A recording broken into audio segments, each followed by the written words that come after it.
Hey everyone, it's Kong with a Heatwave abbreviated episode of Should You Summon. This month's banner features Macaera and Shem from Langrisser Wonderswan and runs from July 10th to August 6th, the exact time frame that I'll be running back and forth to the pool. Macaera is an assassin. Her talent boosts her attack and crit damage, plops a fixed damage tile nearby when she uses a skill, and does a little pop of AoE damage and steals a buff from an enemy in a straight line after she acts. Her 3C passively allows her to ignore guard if her tile is within 2 spaces. It's also a 1.6 times damage single target attack. After battle, she can teleport back to one of her fixed tiles within 7 spaces. She can also get first strike and displace her target back to her tile with her when she teleports, if they don't have a female ally nearby.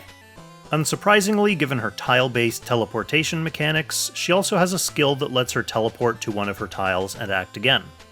Finally, she has another 1.5 times damage single target skill that amplifies her talent AoE and buff steal effects after use.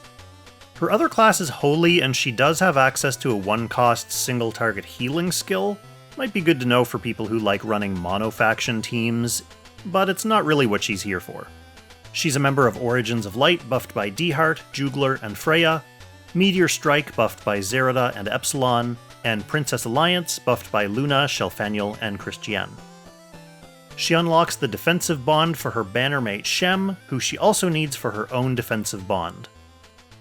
She sounds like she has a lot of hit-and-run shenanigans going for her with her tile teleport mechanics, but remember that you need to use a skill to get them going, and they only last for 2 turns. Her Guard Ignore is also not built directly into any of her skills, but depends on tile positioning, so there are limits. She sees very little high-end use in PvP, but she's one of those units who could potentially be used to surprise people in ladder, and she could also greatly benefit from an upcoming exclusive equipment with the right effect. For her build, she'll usually be run in her Assassin class, so give her basic Assassin gear of choice. Crystal Stinger, Lurker's Bow, stuff like that. She's also a nice option for the Bell accessory since it adds some teleportation to your teleportation, so you can teleport while you teleport. Since she has that plus crit damage in her talent, you could even make her use all your Blazing Sun Scrolls. Shem is a bulky physical DPS with a mix of single target and AoE skills. He builds up talent stacks at the end of his turn, and as part of his 3C passive aura, when nearby allies deal AoE damage. These stacks increase the range and damage of his 3C attack. His 3C teleports him to his target, strips 5 buffs before combat, and deals 1.6 times single target damage. He then gets damage reduction and a pre-battle AoE burst for 2 turns. His unique 1-cost passive gives him some minor healing and skill cooldown. His other unique skills are a long line AoE, and an AoE where he teleports in and blasts around him, inflicting buff block and act again block. He's a member of Origins of Light, buffed by Dheart, Juglar, and Freya, Meteor Strike, buffed by Zerida and Epsilon, and Yeles Legends, buffed by Landius, Sigma, and Enya. He unlocks the defensive bond for his bannermate Macaera, who he also needs for his own defensive bond.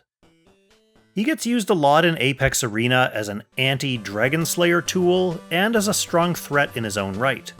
In the future, he'll stick around a bit as the meta shifts to Feraquea Rush and AoE again. For his build, Infantry focus on AoE would use Magic Enchant with Balance Blade, Carbon Fiber Armor like the good old days, Fury of Tyr, and Wings, or Apex Boots if you don't have wings yet.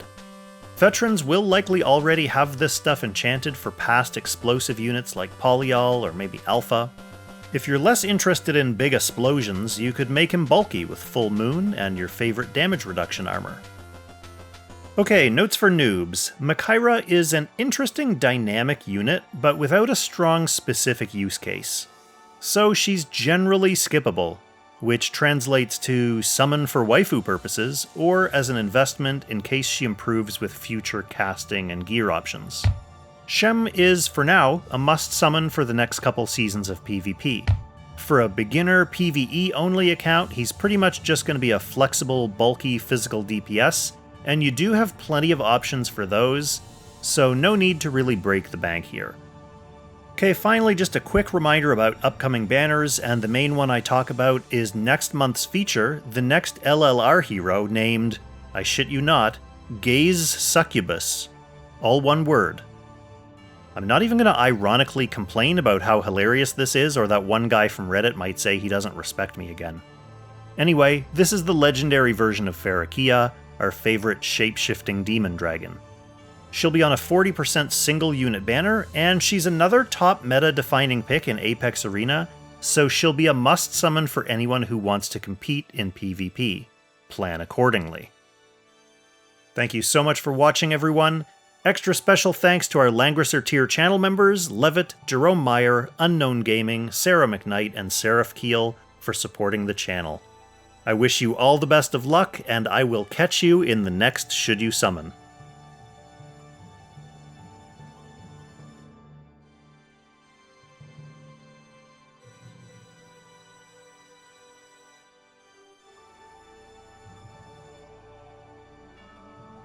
If you are in a heat wave, please stay safe and stay hydrated, my friends.